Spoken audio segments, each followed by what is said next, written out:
Hey, hey, hey!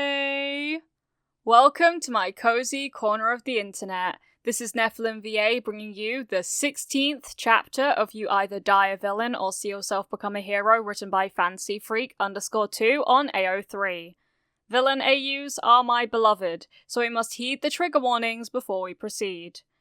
This fanfiction is for mature audiences with canon-typical violence and a trigger warning for abuse, suicide, murder, bullying, and discrimination. If that isn't your style, then I recommend Shades of Green, which is written by Maybe It's Friendly on AO3.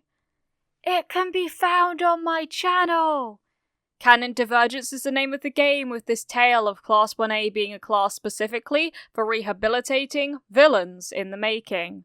With that being said, let's get into the chapter summary of this final chapter. Izuku wakes up in the hospital and finds out what happened to everyone else. Now I implore you to sit back and relax whilst I read to you.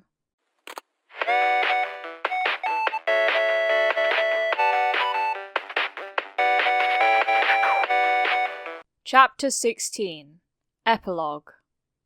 Izuku woke up with a very sore throat and a pounding headache. It took a few seconds of just lying there with his eyes closed until his memories came back, and he sat up at once trying to discern where he was. At least, he tried to sit up. The bracelet that was put on his arm on arrival at UA was chained to the side of the bed, keeping him from moving too far. "Izuku, you're awake," a happy voice said to the right of him. Izuku squinted against the bright light to see Kirishima in the bed next to him with bandages covering his entire torso. Considering that and the fact that he was also chained to a bed, he seemed far too happy in Izuku's opinion. As Izuku looked around in the big, bright room he was in, he saw the rest of his class in their own beds. Most of them still seemed to sleep, or some wore bandages where Izuku could see them, but none of them looked especially badly hurt. Izuku tried to say something to Kirishima, but he only managed a croak. Kirishima winced in sympathy and pointed to Izuku's bedside table, where a glass filled with water stood. Izuku managed to get a hold of it with the hand that wasn't chained to the bed, and drank. The cool water was a relief to his throat, and after he cleared his throat several times, he managed to get some words out. Where are we? Hospital. A voice left from Izuku answered, and he turned around to see Shinso with a band-aid over his eye. The nurse was here like 5 minutes earlier. Apparently we were brought here because all of our class were hurt in some way or another, and there wasn't enough space at UA for medical treatment. But we are still the villain class, so, chains. He rattled his chain that was connected to the bed. How's Mr. Aizawa? Izuku asked. He'll be fine, Shinso answered. They managed to patch him up, and luckily he doesn't seem to have permanent damage to his eyes or face. Izuku sighed in relief. Thank God. Kirishima next to him giggled. Do you want to know something cool? He didn't wait for Izuku to answer. We are famous, like good famous, not bad famous like usually. He pointed at a TV that hung on the wall opposite to them, and that was silently running a newscast. The show constantly changed views between the news speaker and short clips that were apparently made during their fight with the villains. Apparently the USJ was equipped with cameras. Most of the videos showed All Might fighting the Nomu, but there were also quite a few of Aizawa and short scenes of the students in a desperate scramble with the villains. Izuku looked a whole lot more professional in the video than he had felt in the situation, hiding in a sniper pose behind Kirishima and occasionally looking out and shooting. He suspected that the newscast had only took the professional-looking videos and cut any big failures out. At the bottom of the screen was a caption reading, Heroic UA A-Class defends teacher against failed recruitment attempt by villains. Redemption at its finest. Izuku snorted. Now they like us, huh? That's how media works, Shinso said apathetically. In a few days they'll go back to hating us. Most of the time they still speak about All Might, Kachan, who laid several beds away, said. I read their lips and they don't talk that much about us. Only reason we're in the headlines is because we're new and exciting, while All Might has headlines like every other day. Hell, they give those two main villains that escape more attention than us. Barker bro, you can read lips? Kirishima said excitedly. How cool. Can you teach me?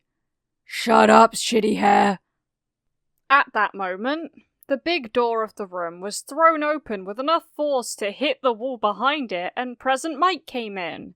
He was still in costume, but his glasses were resting at the top of his head, and his hair had loosened out of his hairstyle so that several strands were framing his face. He stormed in with his usual noise that seems to follow him around, but his usual cheeriness seemed to be missing. Instead, he looked trapped in a place between worry and relief. Mike rushed to the bed of Denki, who Izuku hadn't seen until now, but who seemed awake and relatively unharmed. Denki made a choked-off sound as Mike pulled him in a big hug. Thank you. Thank you so much. Mike sounded close to tears. Thanks to you, my husband's still alive. Denki sounded like he didn't know what to say. You're welcome? But to be honest, I barely did anything. Ida got help, Kachan and Todoroki stopped that giant Nomu thing, and without Midoriya's stun attack, none of us would have made it out. And I doubt anyone would have listened to that creepy hand dude, even if I had said nothing, especially since Shinso defended him too. Yamada turned around with open arms. Shinso! Shinso stiffened next to Izuku and started protesting. No, I really don't need it. Okay, this is a hug. Izuku suppressed a giggle, seeing Shinso's terrified face poke out over Mike's arms. Shinso still heard it and threw him an angry glare. Yamada didn't seem to notice and went on thanking them. I knew Shota believed in all of you, and he's usually pretty good with recognizing people's intentions, even if he is terrible at interacting with them, but I have to admit I had my doubts. I mean, you're a group of 21 children who broke the law. There is usually at least one person there that would be interested in such a proposal. I should have never doubted you. He let go of Shinso, seeing Izuku hiding his grin behind his hand, and immediately went over to hug him. Izuku first went rigid, but then relaxed into the hug. It had been a while since he hugged anyone, and Mike was a good hugger. He reminded him of his mum. That reminded Izuku. Mike? Sorry to interrupt, but do our parents know that we're okay? My mum would be worried to tears if she sees the news. Oh, yes! Mike seemed to pull himself together, stood up again and wiped his teary eyes with his sleeve. I'm so sorry you've been... He gave the handcuff on Izuku's arm a glare. Waiting here without anyone telling you what's going on. Your parents naturally were informed, and once everyone else wakes up and gets an examination by the doctor, we will organize visiting hours when they can come and talk to you. Tsuyu in the corner of the room perked up at the mention of her family visiting. Todoroki, on the opposite, seemed to sink into himself and mumbled, Does all the family come? Mike looked at him with a raised eyebrow. Mr. Todoroki, I assure you, no one wants you near your father included. Todoroki blushed slightly and nodded, visibly relieved. And if I'm at it, Yamada continued, obviously UA will not forget your great efforts you took yesterday to save our teachers in the face of an admittedly not completely unfavorable proposal to leave without consequences. Once you're back at UA, you will have a lot more freedom and luxuries to your disposal, and all of you are allowed to take part in the sports festival. Mina looked at him confused. Does it happen that people aren't allowed to take part at the sports festival? Mike nodded. It's not a completely uncommonly used punishment for students of the A class, which is used when simple expulsion seems too extreme. Most don't notice them missing because the number of A students drops all the time. But you don't need to worry about that, as I just said. Oh, okay. Mina still seemed a bit unnerved by that, but carried on. And what about arson? Yamada stared at her in confusion. What? Did someone commit arson? Was it someone of you? He became visibly alarmed. No, nonsense, Mina answered and held up a black, purring thing that looked astonishingly like the cat they recently adopted. It's arson, the cat Mr. Aizawa let us keep. Yamada raised an eyebrow. And you called it arson?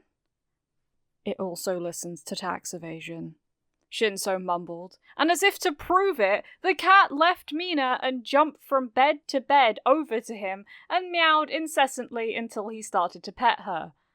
Mike smiled at him with an indulgent smile that Izuku could have sworn he had seen his teacher once give to Aizawa.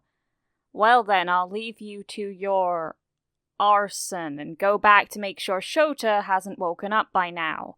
Again, thank you to all of you for all you did. Don't worry, you won't be stuck in here for much longer. I'll see if I can make a visit again soon, otherwise we'll be seeing each other at the sports festival. And he left. Izuku watched Shinso pet Arson and felt strangely at peace. It was more domestic than what he had gotten used to by now. Mina raised her arm in as much of a dramatic gesture you could do while being chained to a bed.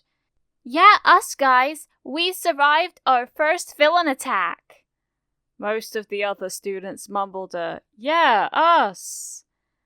Now we just have to survive the sports festival next, Sero said. We'll keep sticking together, right? Denki asked, sounding a bit worried. Obviously, Izuku answered. The other students can split up and try to leave their classmates behind to get to first place, but 1A looks after itself first. The other classes won't know what hits them. Shinso had a sly smile on his face. And it's only cheating if we get caught, right? Thank you so much for watching this video. I appreciate all the support you've given me. I can't believe that this story is over, but I love how the villains class was redeemed by their actions in the end. But fear not, more MHA content will be coming your way soon enough. All credits goes to the original creator of this fanfiction, FantasyFreak_2 on AO3. I would highly appreciate it if you gave this video a like and you subscribe to the channel and you hit the notification bell to be notified of when I next upload. There is no pressure to do so though.